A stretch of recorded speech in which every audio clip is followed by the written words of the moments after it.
Welcome back to Empowered. I'm Elizabeth Namofsky. Today's topic is building lasting wealth. Emily, let's talk about some resources that women can access to better educate themselves in the management of their finances and their wealth. So the good news is that there's infinite amounts of resources that we can access to better educate ourselves.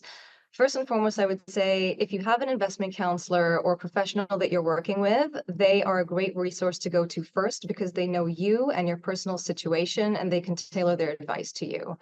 If you're looking for resources online, there is so much out there on financial literacy. A course I particularly like is offered free by RBC in collaboration with McGill University and the Globe and Mail on the basics of finance. In addition to that, there's many articles and resources on any topic that you're interested in. And if you prefer the old-fashioned reading a book versus online, one of my favorite books is Smart Women Finish Rich by David Bach, and he gives some very practical advice on how to save and grow your wealth. That's great. So let's talk about practicalities. Okay. What is a practical consideration that some women overlook? Something that they really need to have, but they don't believe that they do.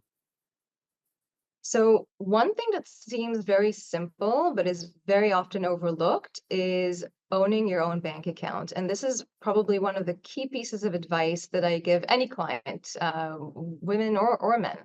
And the reason I say this is because it provides you access and control. And it's perfectly fine to have a joint account as well, but I would still suggest having your own. And I'll give you an example from my experience is I look after a couple that have a joint account and all their assets are held jointly, and they're unfortunately going through a separation. And in theory, all of the assets should be shared, and yes, they're entitled to split the account among between the two of them. But in practical terms, when you're going through a separation, lawyers are involved and it takes time. And sometimes it could take a year to reach a separation agreement.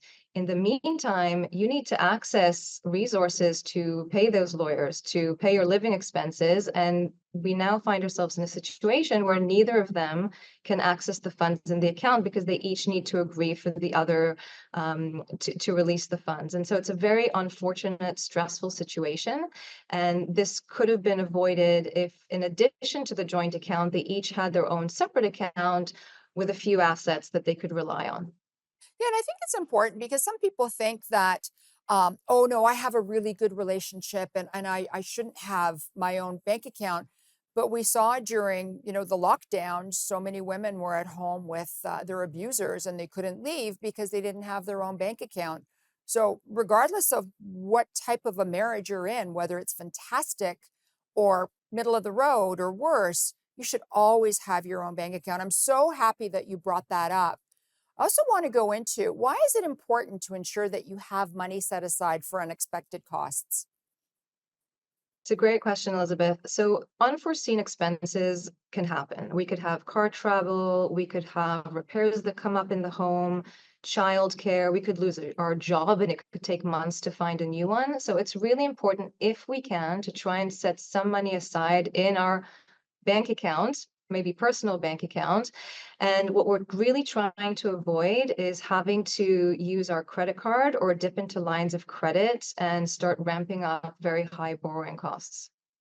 And that's a really good point. We hear the words emergency fund on a regular basis. And, it's very easy to put money into an emergency fund. I always start my $5 per day challenge. And I think it's really important, as you said, for us to set some money aside for something like that.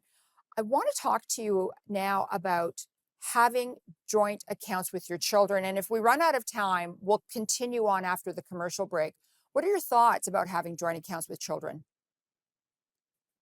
So people tend to add their children onto their accounts for convenience purposes or estate planning purposes. So convenience being if you're traveling and you want your child to help you pay some expenses, or if God forbid you get sick or you pass away, it will quickly go into the child's hands.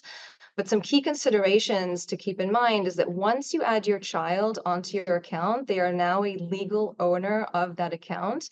And even if you trust your child not to make any withdrawals without your knowledge. If they're married, for example, that is now part of the could potentially be considered part of the marital property and subject to division. So there are some solutions to that, which I can continue on after the break. Sure, great. Thank you so much. Don't go away. We'll be right back with more.